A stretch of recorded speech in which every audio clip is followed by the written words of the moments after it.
لله الحمد لله الجبار القهار العزيز الغفار خالق الجنة والنار والصلاة والسلام على سيدنا ومولانا محمد المختار وعلى آله وأصحابه الأطهار أما بعد.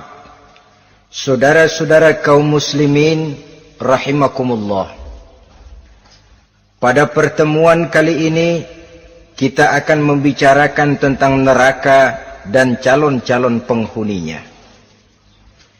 Sesungguhnya kalau kita bicara tentang neraka, artinya kita bicara tentang akhirat. Dan kalau kita bicara tentang akhirat, kita bicara tentang alam gaib yang merupakan salah satu dari rukun iman yang 6. Percaya kepada alam gaib.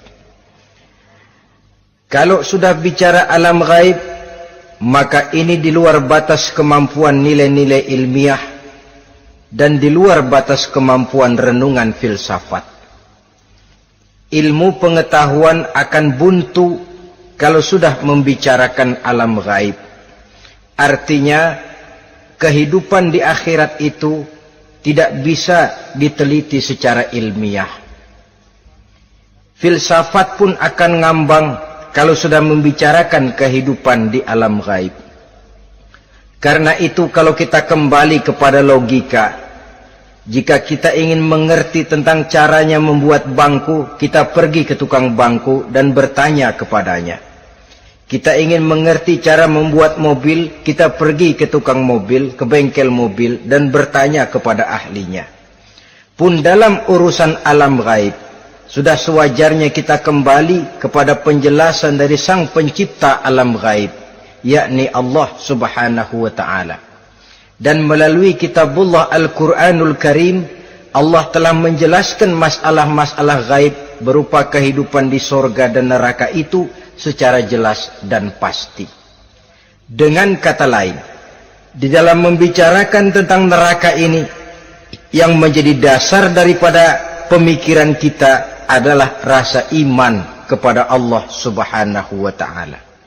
Karena soal neraka tidak pernah bisa dibuktikan dengan ilmu pengetahuan. Tidak bisa diselidiki sebab orang yang sudah pulang ke sana pun tidak pernah kembali lagi kemari untuk kita tanya bagaimana hal ihwal keadaan di sana.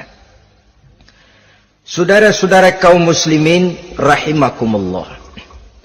Neraka dalam istilah Quran selalu disebut dengan narun, yaitu suatu tempat di akhirat nanti yang wujudnya berupa api yang bergejolak, bernyala dengan teramat dahsyatnya, sehingga dapat mengelupaskan kepala setiap orang dan menjulang ke hati. Diriwayatkan oleh Imam Bukhari dan Muslim bahwa Rasulullah sallallahu alaihi wasallam pernah bersabda, "Narukum hazihi allati tuqiduna juz'un min 70 jazaan min harri jahannam." Qalu, "Wallahi in kanat lakafiyatun ya Rasulullah." Qala, "Fa innaha fadlat bi 69 jazaa." Apimu yang kamu pakai di dunia ini, kata Nabi, untuk memasak, untuk menyalakan lampu, api yang kau pakai di dunia ini cuma satu bagian kecil dari 70 kali bagian panasnya neraka jahanam. Sahabat waktu itu terperanjat lalu berkata, "Wallah, in kanat lakafiyatun ya Rasulullah." Ya Rasul, api di dunia ini saja sudah cukup untuk menghanguskan kami, untuk menghanguskan apa yang ada. Bersabda Rasulullah sallallahu alaihi wasallam, maka sesungguhnya api neraka itu dilebihkan panasnya dengan 69 kali daripada panasnya api di dunia ini. Jadi sepanas-panasnya api yang pernah kita rasakan di dunia ini, maka api di neraka nanti 69 kali lebih panas dari api yang kita rasakan paling panas di dunia. Hadis yang senada dengan penjelasan ini di samping Jawahirul Bukhari, kita bisa menemukannya dalam Mukhtasar Tazkiratul Qurtubi dan Mukhtasar Ibnu Abi Jamrah misalnya. Saudara-saudara kaum muslimin rahimakumullah. Sehingga boleh jadi seringan-ringan azab penduduk neraka di akhirat nanti, kata Nabi, seorang yang di telapak kakinya diletakkan kerikil neraka yang sangat kecil, lalu mendidih otaknya. Itu seringan-ringannya. Di tapak kakinya diletakkan kerikil neraka yang oleh karena panasnya lalu mendidih otaknya. Itu yang paling ringan, nggak apa-apa, cuma segitu aja. Di telapak kakinya ditaruh kerikil, otaknya lalu jadi mendidih karena menahan panas. Pantas kalau satu hari Luqmanul Hakim pernah memberikan nasihat kepada anaknya, kata beliau, "Anakku, kerjakanlah dosa seberapa kekuatanmu menanggung azab Allah, dan laksanakan ibadah seberapa hajat dan keperluanmu kepada Allah. Berapa banyak hajatmu kepada Allah, begitulah kamu harus beribadah. Kalau kamu merasa tidak berhajat dan tidak perlu apa-apa kepada Allah, ya tidak usah ibadah." Logikanya kan begitu. Saudara-saudara, dalam hidup ini ada nggak yang nggak perlu kepada Allah? Ada nggak? Seluruh kita memerlukan Allah. Karena itu Luqman betul dengan bahasa diplomatis, "Anakku, kerjakan ibadah seberapa hajatmu kepada Allah. Makin banyak hajatmu kepada Allah, makin banyak hendaknya kamu melaksanakan ibadah. Tapi kalau kamu sudah merasa bisa hidup tanpa Allah, persilahkan kamu tidak usah ibadah." Sebaliknya, kerjakan dosa seberapa kekuatanmu menanggung azab siksaan Allah.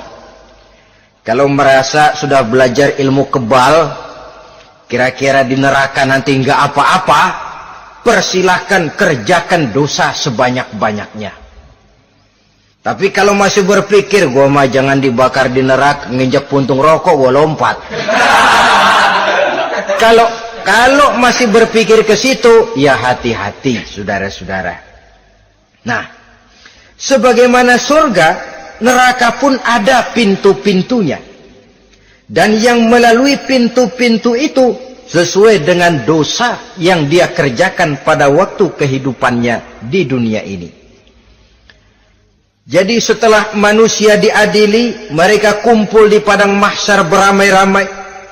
Yang mendapat kitab di tangan kanan, yang selamat dari proses pengadilan, yang sudah nyata lebih banyak kebaikannya daripada kesalahannya, wajah mereka berseri-seri.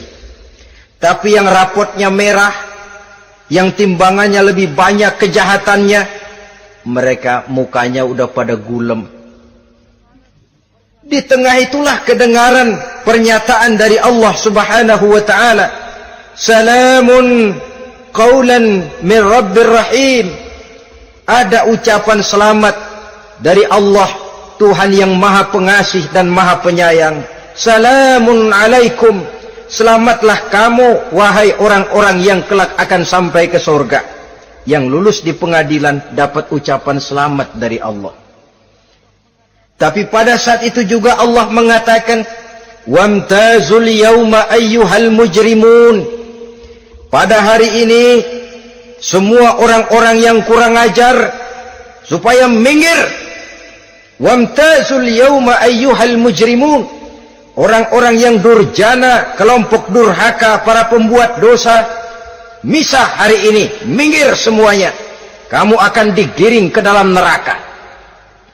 Saudara-saudara kaum muslimin rahimakumullah. Baik mereka yang akan menuju surga, baik mereka yang akan masuk ke dalam neraka, sama melintasi satu jembatan yang melintang di atas neraka. dalam surah Maryam ayat 71 dan 72. Walaupun jembatan itu tidak digambarkan secara jelas, tapi kita temukan penjelasan Allah sebagai berikut. Wa inna minkum illa wariduha kana ala rabbika hatman maqdiya thumma nunajjil ladzina taqaw wa nazaru adh-dhalimina fiha jasiyya. Saudara-saudara, dan tidak ada setiap orang pun kecuali mereka akan melalui api neraka itu. Adapun orang-orang yang bertakwa, mereka diselamatkan oleh Allah, sedangkan orang-orang yang zalim, mereka terlempar ke dalam jurang neraka. Nah, itu yang dinamakan dengan sirat. Ada memang riwayat menjelaskan bahwa sirat itu kecilnya seperti rambut dibelah 7, tajamnya lebih tajam dari mata pedang. Tapi dalam banyak hal, orang lewat di atas sirat itu bergantung kepada amalannya waktu dia hidup di dunia ini. Maka jangan heran ada orang yang lewat di atas sirat itu seperti kilat.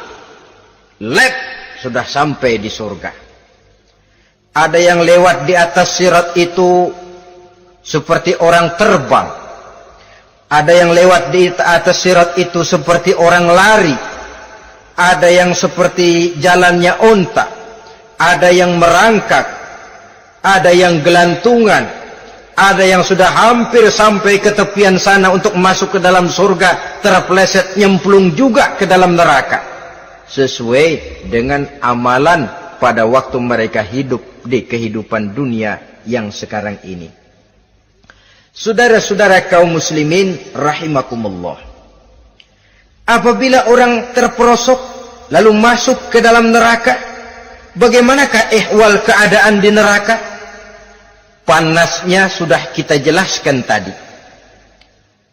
70 kali lipat dari sepanas-panasnya api di dunia ini. Lalu orang-orang yang masuk ke dalam neraka, mereka juga mendapat pakaian, makanan, minuman, perhiasan, tapi makanannya, minumannya, perhiasannya lain dengan orang-orang yang sampai di surga. Mereka juga diberikan buah-buahan, sebab di neraka juga ada pohon, namanya pohon zakum. Buahnya duri dari api. Dan itu yang akan jadi lalap makanannya orang-orang neraka. Di dalam surah As-Saffat ayat 64-65 Allah Subhanahu wa taala menjelaskan, innaha syajaratun takhruju fi aslil jahim tal'uha ka'annahu ru'usus syayatin. Sesungguhnya pohon zakum itu adalah satu pohon yang akarnya keluar dari dasar neraka, yang buahnya seperti kepala setan. Ini sudah untuk bahasa yang sangat menyeramkan ini. Pohon itu tumbuh dari dasar neraka, buahnya mirip kepala setan. Itu akan dijadikan makanannya orang-orang yang ada di dalam neraka. Perhiasannya apa? Surah Al-Insan ayat 4, inna a'tadna lil kafirina salasilan wa aghlalan wa sa'ira. Sesungguhnya kami sediakan bagi orang-orang kafir itu di dalam neraka segala macam rantai, cambuk-cambuk dan belenggu-belenggu neraka, terbuat dari api neraka, siap untuk merantai, membelenggu dan mencambuk mereka. Jadi dikasih perhiasan, lehernya dikalungin rantai, tangannya dipakein belenggu, ada cambuk-cambuk yang seluruhnya terbuat dari api neraka. Begitu mereka sampai ke pintu neraka yang namanya malaikat Zabaniyah, penjaga neraka, udah bukan main gemesnya dah. Ya, nyambutnya nggak ada ramahnya, lain sama malaikat Ridwan, penjaga surga. Ramah, murah senyum. Begitu orang mau masuk surga, salamun alaikum tibtum fadkhuluha khalidin. keselamatan atas kamu, sungguh kamu telah beruntung, sekaranglah masuk kamu ke dalam surga dan kekalah tinggal selama-lamanya di sana. Ramah, murah senyum, selamat datang, selamat tiba di tempat yang penuh kenikmatan, mari persilahkan. Ini malaikat Ridwan. Malaikat Malik, malaikat Zabaniyah lain lagi. Dia nungguin pabrik. Sadis menerima, matanya melotot. Ini dia manusia-manusia kurang ajar yang waktu di dunia sudah datang para rasul, sudah turun agama, sudah datang Al-Quran, tapi belagak pilon. Sini loh, nih rantai, belenggu, lalu dirangkeng, dimasukkan ke dalam neraka. Na'udzubillah, summa na'udzubillah. Saudara-saudara, lalu terpikir oleh kita, kalau begitu panasnya api neraka, sekali lempar orang terus mati dong. Ya enak kalau boleh begitu sih. Begitu dilempar ke neraka terus mati, enak. Ternyata tidak. Kepedihan neraka adalah kepedihan yang kekal dan terus menerus. Tidak satu saat pun orang-orang di dalam neraka pernah merasakan kesenangan. Tidak sesaat pun. Kali semenit kayak ngasok, enggak, terus menerus berada dalam kepedihan yang tiada tara. Al-Quran menjelaskan, kullama nadijat juluduhum baddalnahum juludan ghairaha. Apabila hancur kulitnya, kami ganti dengan kulit yang baru. Supaya apa? Liyazukul azab, biar dia rasain azab. Tuh, rasain dulu. Hancur kepalanya, buletin lagi, hancur kulitnya, bikin lagi, berantakan isi perutnya, disempurnakan lagi, digiling lagi. Terus menerus begitu, tidak sedetik pun penduduk neraka itu pernah mengalami istirahat. Barangkali pakai jam istirahat lumayan, ini enggak ada. Ada bel, kleneng, istirahat, azab dicabut. Tidak. Terus menerus dan selalu begitu. Satu detik saja pun mereka tidak pernah istirahat dari siksaan dan azab yang mereka terima. Saudara-saudara kaum muslimin rahimakumullah. Lalu bagaimana keadaan mereka?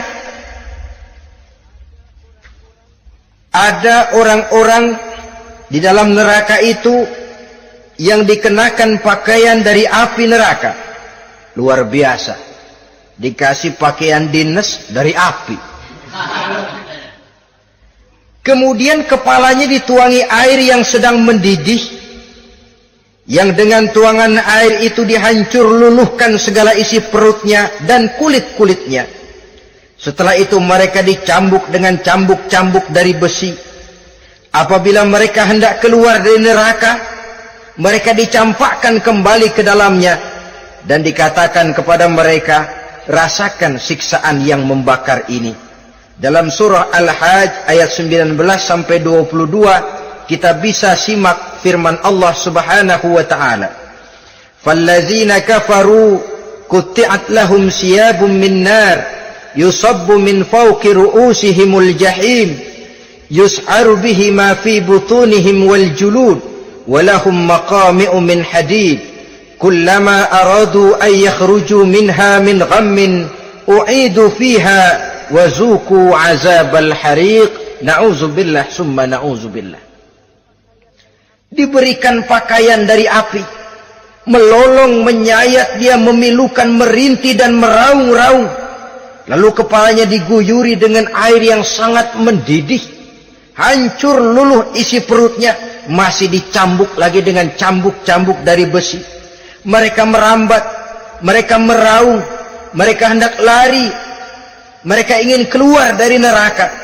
Tapi tiap kali mereka merambat ingin keluar, ditarik lagi. Kalau cara kita, ayo, mau kemana lo? Apa kata malaikat penjaga neraka? Zuku azabal hariq. Rasa ini, makan pencarian lo waktu di dunia. Saudara-saudara, lalu ada pula siksaan penduduk neraka itu di mana dahi, lambung dan punggung mereka dipanggang dengan api neraka. Allah Karim. Kita di dunia ini tertusuk paku saja waktu berjalan sudah bukan main pedihnya. Tertusuk duri saja sudah bukan main pedihnya. Ini punggungnya, lambungnya macam disate, dipanggang dari api neraka. Dalam At-Taubah ayat 35 kita temukan firman Allah, fi nari jahannama fatukwa biha hibahuhum wa junubuhum wa zuhuruhum, na'udzubillah summa na'udzubillah. Kemudian ada pula penduduk neraka itu yang disiksa, lehernya diikat dengan rantai, mereka spontan diseret-seret dengan sekeras-kerasnya dan dilemparkan ke dalam lautan air yang sedang mendidih. Kemudian mereka dibakar dalam api yang bergejolak dan menyala-nyala. Pada surah Al-Mu'min ayat 71 dan 72 Allah Subhanahu wa taala menjelaskan, izil aghlalu fi a'nakihim wassalasil yushabuna fil hamim summa fin nari yusjarun. Ketika belenggu dan rantai dipasang di leher mereka supaya mereka diseret ke dalam air yang sangat panas, kemudian mereka dibakar dalam api. Ada lagi penduduk neraka yang dipegang jambulnya lalu diseret ke tengah-tengah neraka, kemudian kepalanya digerujuki dengan air yang mendidih seperti yang dijelaskan dalam surah Ad-Dukhan ayat 47 dan 49. Pendeknya, azab dan siksaan neraka itu sesuailah dengan amalan dosa yang dikerjakan manusia pada waktu kehidupan di dunia ini. Maka dalam puncak perjalanan Mi'raj misalnya, kepada Rasulullah sallallahu alaihi wasallam diberikan berbagai macam penglihatan sebagai contoh dan tamsil dari kehidupan di dunia ini. Sejak dari penglihatan di jalan sampai kepada penglihatan surga dengan segala kenikmatannya dan neraka dengan seluruh azabnya, seluruhnya merupakan contoh teladan. Misalnya dalam perjalanan di ketika hendak Mi'raj itu, sebelum berangkat Rasul disodorkan 2 minuman. Segelas berisi arak, segelas lagi berisi susu. Kata malaikat Jibril, ambillah salah satu minuman itu ya Muhammad. Lalu Rasul dengan tidak ragu-ragu, mantap betul beliau mengambil gelas yang berisi susu, lalu beliau minum. Setelah beliau minum itu, malaikat Jibril berkata, "Shaddaqta ya Muhammad." Engkau telah benar Muhammad. Laqad asabtal haq, pilihanmu tepat. Kenapa ya Jibril? Untung susu yang kamu minum Muhammad. Kalau arak yang kamu ambil, pasti umatmu bakal jadi umat yang teler semua. Ini pun satu contoh buat kita semua, bahwa dalam kehidupan kita selalu berhadapan dengan susu dan arak, berhadapan dengan hak dan batil, berhadapan dengan benar dan salah. Maka hati-hati kita jangan sampai salah pilih karenanya. Lalu yang ada kaitannya dengan persoalan kita, penglihatan yang diberikan Allah kepada beliau di neraka. Beliau melihat sekelompok orang dilontari kepalanya dengan batu dari api neraka. Tiap kali dilontari kepala itu hancur berkeping-keping, berantakan otaknya.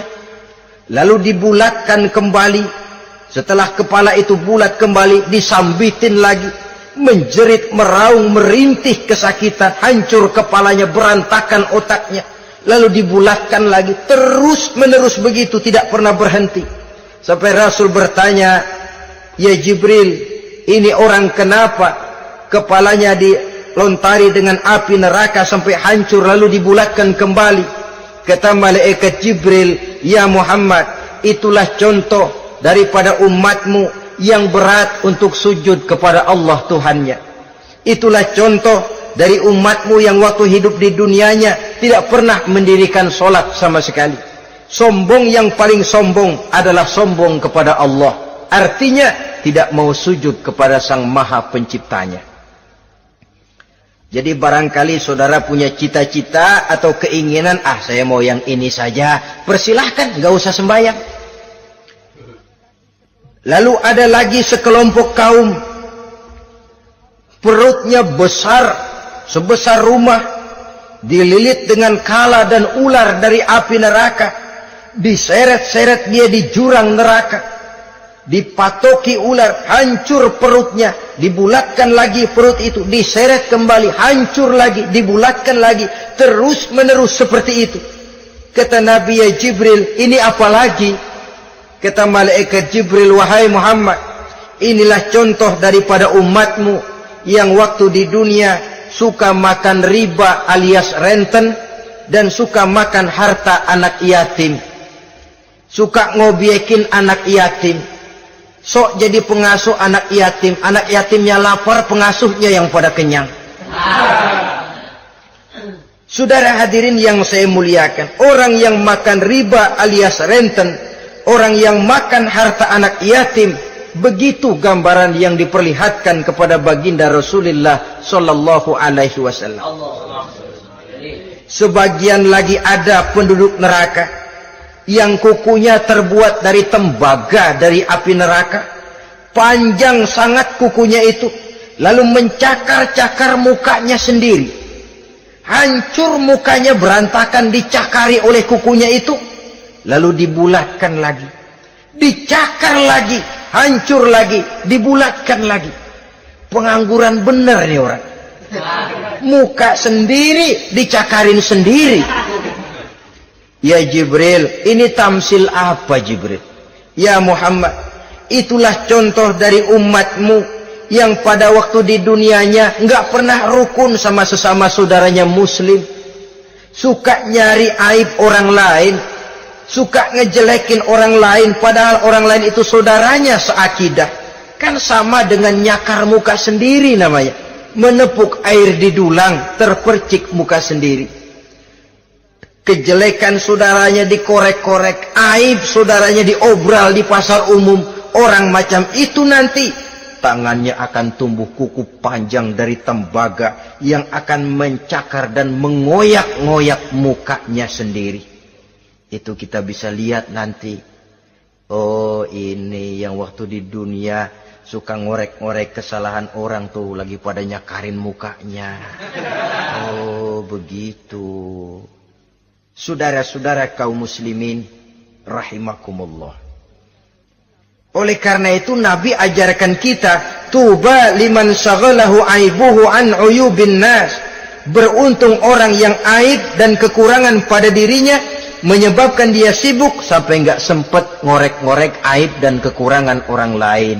Introspeksi. Beruntung orang yang celak dirinya menyebabkan dia sibuk dan tidak sempat ngorek-ngorek aib pada diri orang lain.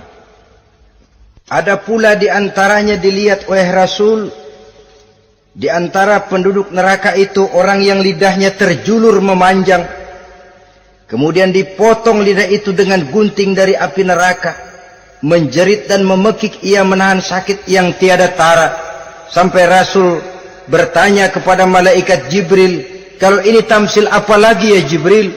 Kata malaikat Jibril, wahai Muhammad, inilah contoh dari umatmu, orang-orang yang waktu di dunia tidak pandai menjaga lidahnya, suka menggunjing orang, suka memfitnah orang, suka ghibah dan namimah, suka ngomongin orang di belakang yang bersangkutan. Maka hari ini lidahnya menjulur menjadi panjang dan dipotong dengan gunting dari api neraka. Lalu Rasul juga melihat sekelompok orang perempuan tergantung rambutnya dari gantungan api neraka, kemudian dipanggang dari duburnya sampai ke atas kepalanya dengan tombak dari api neraka, meraung dan merintih serta mengeluarkan nanah dari kemaluannya. Rasul bertanya, ini apa lagi ya Jibril? Kata malaikat Jibril, inilah perempuan yang waktu di dunia tidak pandai menjaga kehormatan dirinya, ahli zina dan tukang umbar. Saudara-saudara kaum muslimin rahimakumullah, banyak lagi tamsil-tamsil yang dicontohkan dalam puncak perjalanan Mi'raj, yang seluruhnya merupakan peringatan bagi kita umat Rasulullah sallallahu alaihi wasallam. Nah, kemudian sekarang marilah kita bicarakan neraka itu satu demi satu.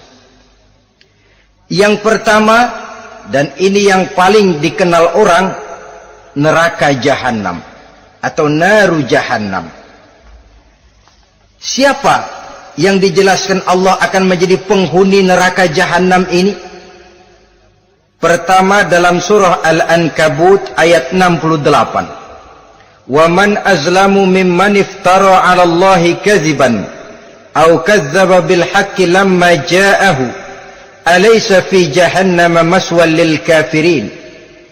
Adapun orang-orang yang zalim kepada Allah, mendustakan ayat-ayat Allah dan mendustakan kebenaran setelah datang kebenaran itu, bukankah neraka Jahannam merupakan tempat kembali bagi orang-orang kafir? Jadi dalam Al-Ankabut ayat 68 ini dijelaskan, penduduk neraka Jahannam itu pertama adalah orang-orang kafir. Siapa orang kafir? Menurut keyakinan akidah kita, setiap orang di luar Islam adalah kafir. Kemudian yang kedua dalam surah Al-Hijr ayat 42 dan 43, penduduk neraka Jahannam itu, inna ibadi laisa laka alaihim sultanun illa man ittaba'aka minal ghawin wa inna jahannama la maw'iduhum ajma'in.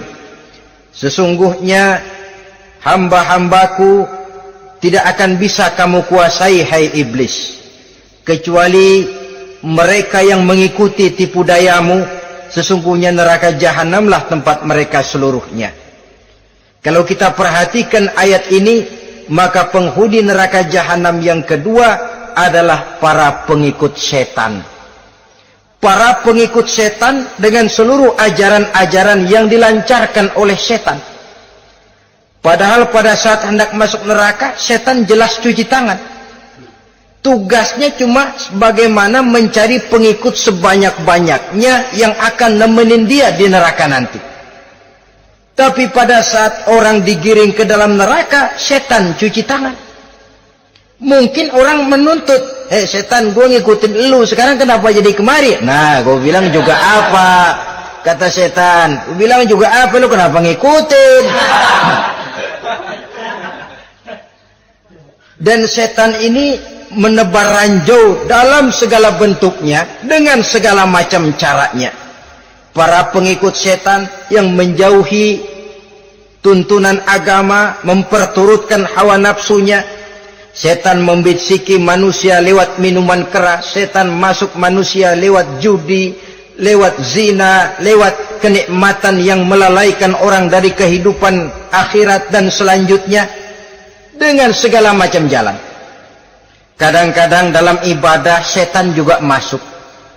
Kalau tidak ditimbulkannya takabur, ditimbulkannya sikap ujub dalam diri kita. Timbul rasa diri lebih benar dari orang lain, dan ini jelek. Timbul rasa nganggap enteng orang lain. Itu kan ujub, nggak dikelihatannya orang, cuma hatinya aja ngomong sendirian.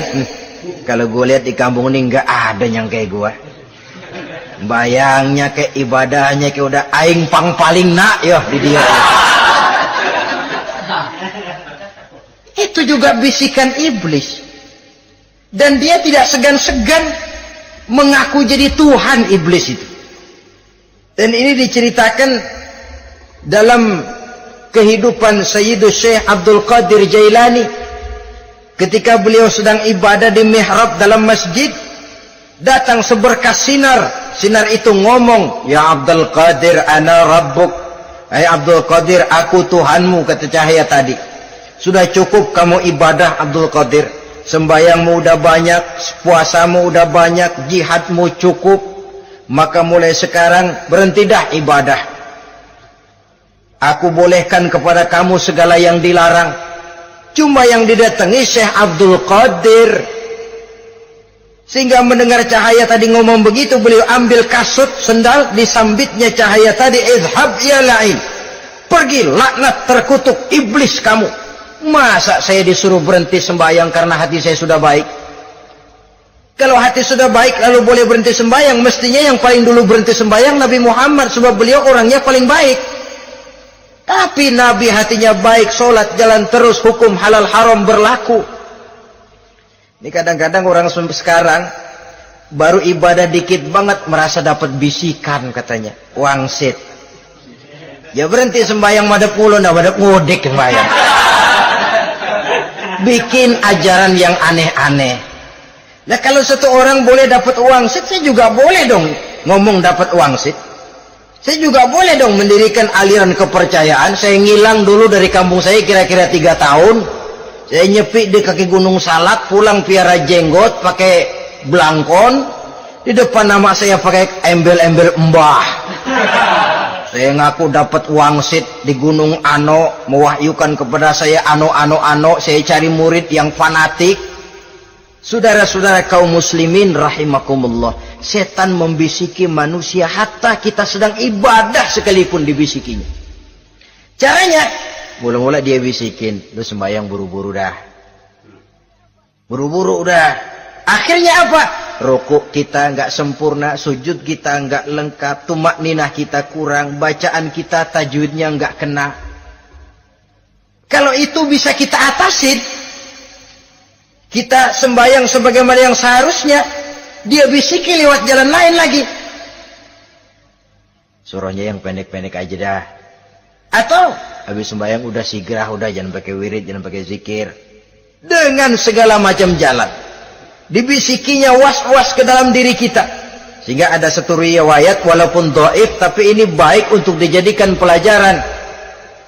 Konon iblis itu kalau subuh keliling dia. Bawa kulit kambing, jarum, sama tepung. Ditanya orang, iblis ini buat apa? Oh, kulit kambing. Gunanya tahu nggak? Kalau begitu subuh, sudah muazin bilang, as-salatu khairum minan naum. Salat lebih baik daripada tidur. Maka ini kulit kambing mulai aku hamparkan buat hamba-hamba Muhammad. Jadi begitu dengar azan, cuma udah bikin anget udah tidur. Kenapa? Kulit kambing belis masuk. Saudara-saudara, lalu kata orang tadi lagi, lah kalau tepung buat apa itu? Oh, tepung. Itu kalau umat Muhammad mau baca Quran, baca kitab, mutolaah, gua aurin tepung matanya. Biar dia sepet. Makanya kalau sudah ngaji, baca Quran, bawaannya udah ngantuk aja ngantuk. Oh begitu, iya. Nah kalau duri paku itu buat apa? Nah ini duri paku. Kalau umat Muhammad mau hadir di majelis taklim, mau pergi ngaji, mau duduk iktikaf di masjid, gua pasangin paku di pantatnya. Jadi kalau sudah duduk di masjid, kelasat, kleset. Hadir di majelis taklim, kelasat, kleset. Bawaannya mau udahan melulu. Itu duri-duri dan paku-paku yang memang ditebarkan oleh iblis. Saudara-saudara kaum muslimin rahimakumullah, jadi para pengikut setan dengan segala macam perangkapnya ini pun, ya perangkap setan itu ya dunia. Dunia itu ya isinya harta, tahta, wanita. Kan perangkap dunia itu. Harta, tahta, wanita, ini sering bikin orang buta. Perangkap dunia dan merupakan perangkap setan sekaligus. Nah, yang ketiga, penghuni neraka jahanam adalah para pembuat dosa, orang-orang yang durhaka. Dalam Toha ayat 74 Allah menjelaskan, innahu may ya'ti rabbahu mujriman fa inna lahu jahannam. Sesungguhnya orang-orang yang datang menghadap Allah dengan berlumuran dosa, maka sesungguhnya bagi mereka adalah neraka jahanam. Dan yang keempat, penghuni neraka jahanam orang yang kufur nikmat. Tidak cuma kufur iman, tapi kufur nikmat bisa menyebabkan orang masuk neraka jahanam. Belum pernah merasakan dalam hidupnya bahwa Allah memberikan nikmat kepadanya, bagaimanapun besar karunia dan nikmat itu. Dalam surah Ibrahim ayat 28-29 Allah menjelaskan, alam tara ilal ladzina baddalu ni'matallahi kufran wa ahallu qaumahum darul bawar jahannama yaslaunaha wa bi'sal qarar. Tidaklah engkau perhatikan, tidaklah kau lihat orang-orang yang mengganti, menukar nikmat Tuhannya dengan kekufuran. Diberikan nikmat berupa Islam, digantinya dengan kekufuran. Dia tidak tahan kesengsaraan dunia lalu memilih kesengsaraan akhirat. Padahal kesengsaraan akhirat lebih abadi dari kesengsaraan dunia. Ada orang yang gak tahan miskin dunia, lalu menjatuhkan pilihan lebih memilih miskin akhirat. Ya Allah, keliru besar. Karena nggak tahan hidup miskin di dunia, ada yang nawarin ngasih supermi 3 bungkus, iman telap. Ada yang ngasih beras, pindah agama. Ada yang bawain pakaian bekas, tukar akidah, pindah iman. Innalillah. Ditukar kemiskinan dunia dengan kemiskinan akhirat. Padahal kemiskinan dunia berapa tahun? Setahun umur manusia. Sepanjang-panjang umur orang sekarang kan.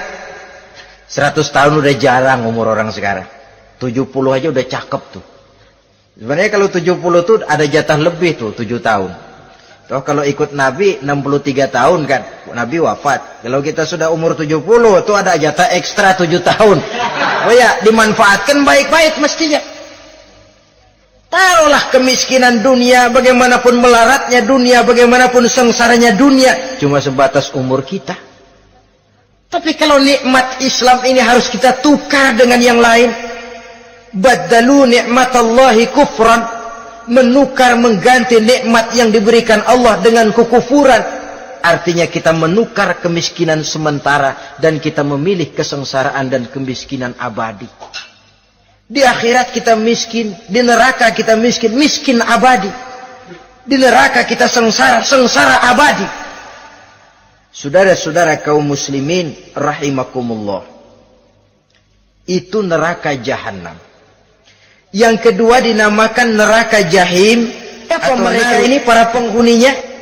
Siapa mereka ini para penghuninya? Pertama dalam surah At-Takatsur, yaitu orang-orang yang bermegah-megah dengan dunia, menumpuk-numpuk harta, lalu lupa dengan kesibukan harta itu, lupa kepada kehidupan yang akhirat nanti. Alhaakumut takatsur hatta zurtumul maqabir kalla sawfa ta'lamun summa kalla sawfa ta'lamun kalla law ta'lamuna ilmal yaqin la tarawunnal jahim. Kamu telah lalai akibat apa? At-takatsur. Ini penyakit pertama yang menyebabkan orang sampai ke neraka jahim. Penyakit takatsur. Dan itu penyakit zaman sekarang. Berlomba-lomba dengan kemegahan materi, berlomba-lomba dengan kemegahan dunia. Padahal kalau urusan itu kita berlomba, tidak akan pernah sampai finish. Percayalah itu, tidak akan pernah finish. Sebab kemegahan dunia siklus, lingkaran setan. Kita anggap kalau punya duit 1 juta tenang, punya 1 juta berubah pikiran, lain lagi. Kita anggap kalau punya mobil enak, sudah punya mobil, lain lagi problemnya. Kita anggap kalau rumah sudah gedung, enak hidup, punya rumah gedung, lain lagi problemnya. Makanya pesan Nabi kalau ingin hidup tenang, urusan dunia lihat ke bawah, urusan akhirat lihat ke atas. Sering dicontohkan kalau punya mobil, bilang alhamdulillah kita punya mobil, tangga kita cuma punya motor. Kata yang punya motor, syukur banget kita punya motor, tangga kita punya sepeda doang. Kemana-mana kekejek mulu. Dayung. Kata yang punya sepeda, alhamdulillah kita punya sepeda, tetangga kita cuma jalan kaki, kemana-mana ngetuk mulu. Kata yang jalan kaki, alhamdulillah masih bisa jalan, tangga kita sebelah lumpuh bertahun-tahun gak kemana-mana. Kata yang lumpuh, alhamdulillah masih hidup, tangga kita kemarin mati gak balik lagi. Itu dalam urusan dunia. Sehingga sifat takatsur ini hilang. Tapi urusan akhirat, lihat ke atas. Kalau dia begitu sibuknya bisa jaga sholat, kenapa saya tidak? Kalau dia hidupnya sederhana, rajin sedekah, kenapa saya yang lebih kok enggak sanggup? Kalau dia bisa baca Quran, kenapa saya enggak? lalu timbul gairah ingin mencontoh orang dalam urusan ibadah, menimbulkan ketenangan jiwa, dan itu ada garis finishnya. Tapi kalau yang lumpuh lihat yang bisa jalan lihat yang naik sepeda, yang sepeda lihat motor, sudah punya motor lihat mobil, lihat pesawat terbang, lihat kereta api, kapanlah awak nih mau bersyukur? Yang ada kurang saja, padahal nikmat itu tidak pernah berhenti. Bukan dilarang orang kaya, tetapi perlombaan memperkaya diri itu yang dilarang. Karena kalau sudah perlombaan namanya jor-joran sifatnya. Prinsipnya tujuan menghalalkan cara ini yang dijaga oleh agama. Saudara-saudara, selain penyakit takasur yang menyebabkan orang sampai ke neraka jahim, juga perbuatan durjana. Dalam Al-Infitor ayat 13-14, innal abrara lafi na'im wa innal fujjara lafi jahim. Orang-orang yang berbakti, berbuat kebajikan, mereka akan mendapatkan neraka surga naim. Tetapi orang-orang yang fujar, durjana, kurang ajar, durhaka, lafi jahim, mereka akan mendapatkan neraka jahim. Lalu siapa lagi penghuni jahim itu? Orang-orang yang menentang dan menantang ayat-ayat Allah. Wallazina sa'au fi ayatina mu'ajizin ulaika ashabul jahim. Dan orang-orang yang berusaha menantang ayat-ayat Allah sehingga melemahkan orang-orang yang mau mengikuti rasul-rasul Allah. Menantang ayat Allah dan membuat lemah orang yang mengikuti rasul, melemahkan semangat orang yang mau mengikuti khitah dan perjalanan Rasul. Lu mau bangun masjid, iya. Berat, jangan. Si anu aja kapok. Majelis taklim, pahit. Ngaji, berat, melemahkan ini. Sudah dia rusak, merusak lagi. Kalau rusak kan cuma sendirian. Ini tidak, sudah rusak, merusak, mu'ajizin, melemahkan orang-orang yang mau mengikuti ayat-ayat Allah. Dan itu tidak jarang zaman sekarang ini. Orang yang melemahkan semangat kita dalam berjuang menegakkan kebenaran. Kita yakin Islam agama yang benar, kita yakin Islam agama yang sempurna. Ada saja orang yang melemahkan semangat kita, yang berteori bahwa ada ayat-ayat Quran yang tidak relevan lagi dengan situasi dan kondisi, yang berteori bahwa Nabi Muhammad cuma sebagai manusia biasa yang tidak terlepas kemungkinan dari salah. Pendeknya melemahkan nilai-nilai semangat kita untuk memperjuangkan Islam ini. Ini pun termasuk mu'ajizin. Mereka akan menemukan nanti di akhirat kapling di dalam neraka yang dinamakan neraka jahim. Na'udzubillah summa na'udzubillah. Yang ketiga, saudara-saudara, di antara nama neraka itu adalah neraka hawiyah. Siapa penghuni neraka hawiyah ini?